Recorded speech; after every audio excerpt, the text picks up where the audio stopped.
Локомотив Горна Оряховица се изправи срещу Беласица. Домакините спечелиха с 1-0, но след края на матча никой не говореше за крайния резултат, чисто като изражение на резултата, а за това, което се случи след последния съдийски сигнал. Така че да не губим повече време и нека да видим какво стана в Горна Оряховица.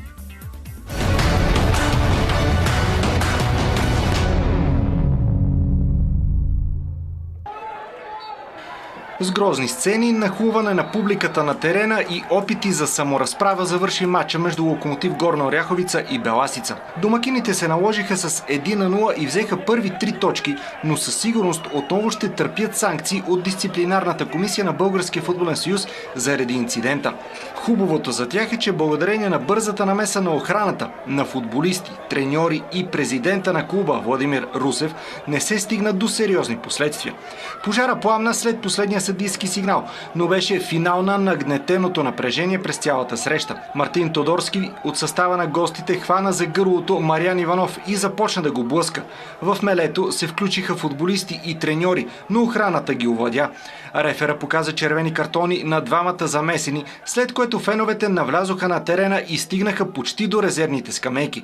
Охраната и футболистите на Локомотив ги спряха и не позволиха да се стигне до саморазправа с играчите от Петрич. Те от своя страна се прибраха в тунела, като пътюм блъскаха по стените и откъртиха едно от платната. След мача Беласица излезе с официална позиция, в която разкри, че след края на мача се е стигнало до ексцесии и до побоища.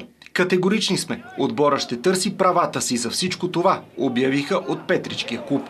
Матча бе двуостър с доста напрегнати моменти. Домакините откриха резултата в 9-та минута, в която новото попълнение Якуро Ерос Роймар проби до аутлинията и върна топката към Жулиан Иванов за 1-0.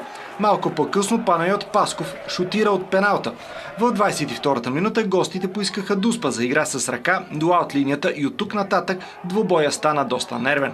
Две ключови намеси на Венци Димитров в средата на полувремето запазиха аванса на Локомотив. Втората част тръгна с греда за железничарите след корнер и опасно влизане на Якуро. Нидерландеца е на 24 години и е продукт на школата на Венло. С родния си клуб има 15 мача в елита на нидерландския футбол и 57 двубоя във втора дивизия. Има двубой за националния отбор на Суринам. Дебют направи и друго ново попълнение – Педро Майнсис Пепе, който е бразилец и играе в средата на терена. Той е на 23 години и дойде от бразилския Сейландия. В кариерата си има мачове в бразилската серия Б.